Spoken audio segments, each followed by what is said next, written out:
दोस्तों जरा इस तस्वीर को देखिए। इसे देखने पर आपको लग रहा होगा कि किसी ने चट्टान पर सुअर ड्रॉ कर दिया है, बट दोस्तों ये कोई आम सुअर की ड्राइंग नहीं है, बल्कि इन रियलिटी इंडोनेशिया के लींग तेदोंगनेंग केव्स में करीब 2017 में खोजी गई ये सुअर की ड्राइंग अप्रॉक्सीमेटली 45,500 साल पुरानी है, जो इसे मानव इतिहास की अब तक की सबसे पुरानी केव पेंटिंग बना देती है। अब आर्कियोलॉजिस्ट और रिसर्चर्स दोनों ने अपनी स्टडीज में यही पाया है कि केव पेंटिंग्स में सबसे ज्यादा एनिमल्स को ही ड्रॉ किया जाता था, लाइक बायोसन, हॉर्सेस, एरोकस और डियर्स, क्योंकि ह्यूमन इकोसिस्टम में सबसे ज्यादा यही जानवर इन्वॉल्व रहे हैं। मगर रिसेंटली जब हम दुनिया भर में मौजूद केव पेंटिंग्स को थोड़ा गौर से देख रहे थे तो हमें काफी डिस्टर्बिंग पेंटिंग्स भी मिली। फिर चाहे बात करें जिंदा जलाए जा रहे बच्चों के हाथों की ये पेंटिंग्स या फिर छत्तीसगढ़ की चरमा गुफाओं की पेंटिंग्स में पाए जाने वाले ये रहस्यमयी जीव। अब ये सारी केव पेंटिंग्स आपको दिखने में भले ही एलियन स्पीसीज के सबूतों की तरह लग रही हो, पर इनकी क्रिएशन का एक्चुअल रीजन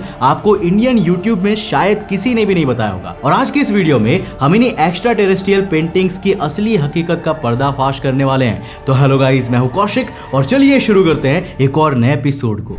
नाउ बेसिकली इन केव पेंटिंग्स को हमेशा से एक रैंडम कलेक्शन ऑफ सिंबल्स की तरह ही ट्रीट किया जाता रहा है, और ऐसा इसीलिए क्योंकि आपको जितनी भी केव पेंटिंग्स मिलेंगी ना वो सारी 10 से 20 और कई बार तो 30,000 साल पहले तक की भी पाई जाती रही है। जबकि इसी के कॉन्ट्रास्ट में अगर हम मोस्ट ऑफ द साइंटिस्ट द्वारा बिलीव की गई ओल्डेस्ट लैंग्वेज की बात करें तो सुमेरियन कही जाती है, जो करीब 3100 BC में एग्जिस्टेंस में आई थी, यानी आज से अप्रोक्सीमेटली 5100 साल पहले, और इन केव पेंटिंग्स के भी हजारों साल बाद। हालांकि इस तरह की बातें करने वाले सारे साइंटिस्ट गलत निकले, क्योंकि जब ढेर सारे रिसर्चर्स ने दुनिया भर के अलग अलग हिस्सों में एक सिंक्रोनाइज्ड सर्वे किया तो उन्हें ये पता चला कि शायद आज से 10,000 साल पहले रहने वाले हमारे पूर्वज भी किसी प्रॉपर और स्ट्रक्चर्ड लैंग्वेज का इस्तेमाल करते थे, जो मोस्ट प्रोबेबली ग्लोबली यूज की जाती थी। और ये बात भी हम हवा में नहीं कह रहे। देखो, यूरोप उन चुनिंदा जगहों में से एक है जहां सबसे ज्यादा केव पेंटिंग्स पाई जाती है, और जब पैलियो आर्कियोलॉजिस्ट जेनेविव वॉन पेट्जिंगर ऐसे ही ढेर सारी केव्स और वहां बनी पेंटिंग्स को खंगाल रहे थे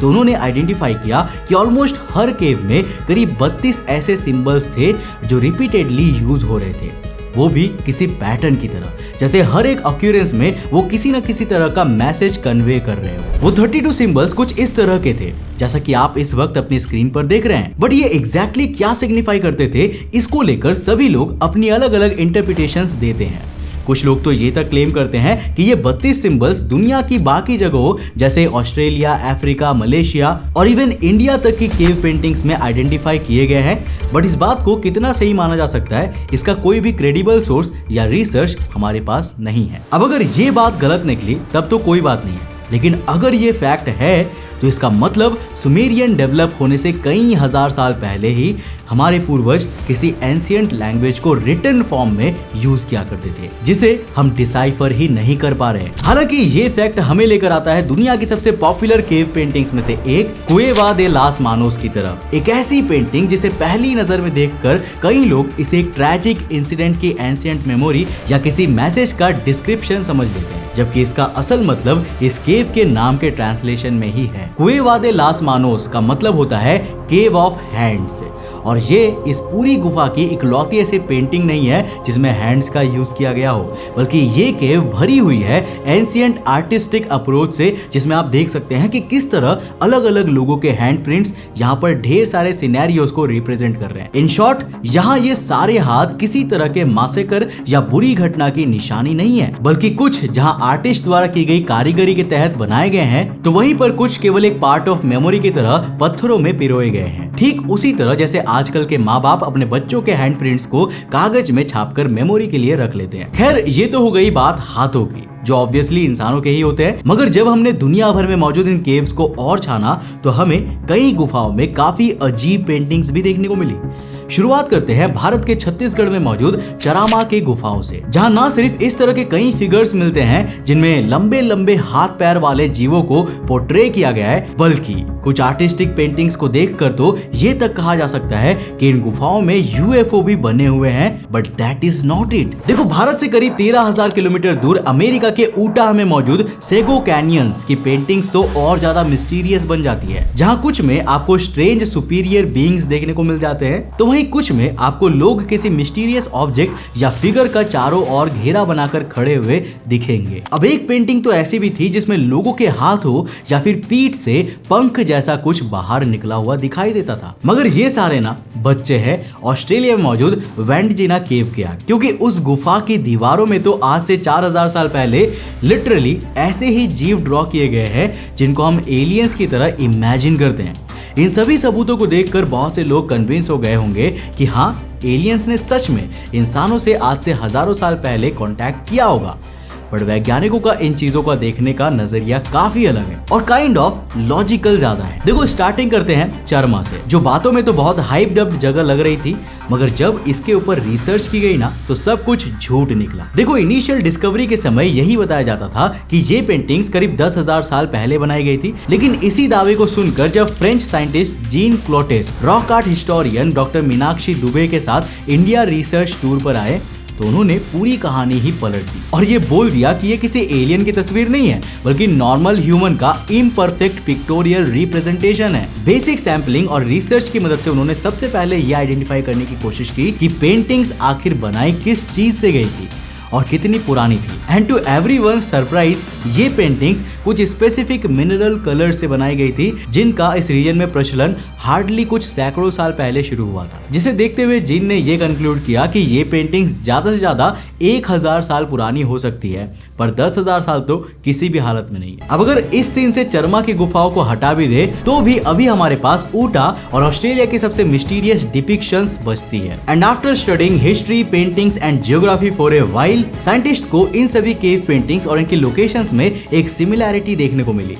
शैमनिज्म यानी आत्माओं से बात करने वाली प्रथाओं की। साल 1999 में जब रिसर्चर पॉली शाफ्समा ने यहाँ रहने वाले आर्काइक लोगों पे रिसर्च करते हुए यहाँ की पेंटिंग्स को एनालाइज किया तो उन्होंने बताया कि ये सारे फिगर्स किसी एलियन स्पीसीज के है ही नहीं, बल्कि ये तो उन प्रथाओं के बारे में है जिसके थ्रू शैमन्स दूसरे रियल्स में कांटेक्ट करते थे। फॉर एग्जांपल, ये इमेज जिसके बारे में हमने आपको पहले ही बताया था। अब क्या पता यहाँ सभी लोग जिस जीव के चारों तरफ खड़े हैं वो किसी देवता की मूर्ति या किसी रिचुअल का पार्ट हो जिसके थ्रू शैमन्स अपने विजन्स में जाते होंगे। अब रही बात ऐसे अजीबोगरीब फिगर्स की, तो ये फिगर्स उन विजन्स के हो सकते हैं जो शैमन्स उस प्रथा या रिचुअल के दौरान देखा करते थे। और ये बात भी मैं सिर्फ यूं ही नहीं कह रहा, देखो लिटरली एविडेंसेस के साथ खुद आपको दुनिया भर के कई हिस्टोरिकल रेफरेंसेस में भी ये बात मिल जाएगी कि जब भी किसी शैमन को किसी तरह का विजन आता था तो वो उसे लोगों तक कन्वे करने के बजाय सीधा उसे पिक्टोरियल फॉर्म में उतार दिया करता था, ताकि ना सिर्फ उनके जाने के बाद भी वो आर्ट फॉर्म में जिंदा रहे, बल्कि इसीलिए भी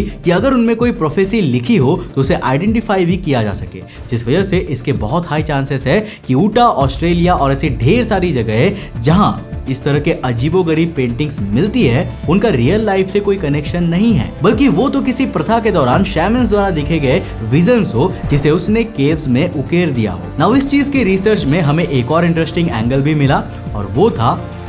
का। देखो, रिसर्चर्स के हिसाब से ना जब भी किसी शैमन को सो कॉल्ड डिवाइन रियल्म में जाना होता था तो वो उसके लिए हेलुसिनोजेंस लेते थे। हेलुसिनोजेंस बेसिकली ऐसे साइकेडेलिक ड्रग्स होते हैं जिनको लेने के बाद इंसान के सेंसरी ऑर्गन्स काम करना बंद कर देते हैं और उसके सबकॉन्शियस माइंड में ऐसे हेलुसिनेशंस महसूस होते हैं जैसे उसके साथ सब कुछ असल जिंदगी में हो रहा है। अब आज की डेट में तो लोग कोकेन जैसे हेलुसिनोजेंस का इस्तेमाल करते हैं जो अगेन बिल्कुल सही नहीं है और इनका एडिक्ट होने के बाद तो लोग कैसे कुत्ते की जिंदगी जीते हैं ये आप समझ ही सकते हो। मगर पुराने समय में इन सिंथेटिक और प्रोसेस्ड हेलुसिनेशंस की बजाय नेचुरल हेलुसिनोजेनिक प्लांट्स का इस्तेमाल किया जाता था, स्पेशली उन जगहों में जहां पे ये केव पेंटिंग सबसे ज्यादा पाई जाती थी, जो एक और कनेक्शन बिल्ड करता है बिटवीन शैमनिज्म एंड दीज पेंटिंग्स। अब अगर आप किसी ड्रग एडिक्ट से नशे में उसके हेलुसिनेशंस पूछ कर उस पर यकीन करेंगे तो आपको भी काफी बिना सर पैर की बातें पता चलेंगी जिन पर आप ऑब्वियसली यकीन नहीं करेंगे। लेकिन यही ड्रग एडिक्ट अगर किसी चट्टान पर अपनी इमेजिनेशंस लिख डाले तो हजारों साल बाद लोग उसे हिस्टोरिकल एविडेंसेस मानकर तवज्जो दिया करेंगे। अब पॉली की थियरी इसी बात को एम्फसाइज करती है और देखा जाए तो वो अपनी जगह पे गलत भी नहीं है। हालांकि दोस्तों आपके हिसाब से ये केव पेंटिंग्स एलियन सिविलाइजेशंस की एविडेंसेस है, किसी रिचुअल या गॉड का रिप्रेजेंटेशन है, या फिर किसी शैमन या ड्रग की सोच? हमें नीचे कमेंट में लिखकर जरूर बताना। तो दोस्तों मुझे उम्मीद है कि आपको ये वीडियो काफी पसंद आया होगा और आपको कुछ नया जरूर सीखने को मिला होगा। अगर मिला तो इस वीडियो को लाइक कर देना और अपने दोस्तों के साथ जरूर शेयर करना। अब अगर आप नए चैनल पे तो चैनल को सब्सक्राइब करने के साथ साथ नोटिफिकेशन बेल ऑन कर देना। अगर आपको ये वीडियो पसंद आया ना तो आपको ये वाली वीडियो भी डेफिनेटली पसंद आएगी, जिसमें हमने बात किया है कि आखिर झिंगुर जो कि रात के समय में आर्टिफिशियल लाइट्स की तरफ घूमने लगते हैं, ये जो इंसेक्ट्स होते हैं जो बार बार उनको चक्कर लगाते हैं, आखिर इनके पीछे का लॉजिक क्या है, ये क्यों चक्कर लगाते हैं? और यहाँ पर मैं आपको क्लियर कर दूं कि वो गर्मी के लिए चक्कर नहीं लगाते हैं और इस चक्कर लगाने के दौरान वो मर भी जाते हैं, अपनी जान दे देते हैं। बहुत ही इंटरेस्टिंग स्टोरी है, यहाँ पर क्लिक करके जरूर देखना, आपको मजा आ जाएगा। मैं मिलता हूं आपको नेक्स्ट एपिसोड के साथ, तब तक के लिए बाय, जय हिंद।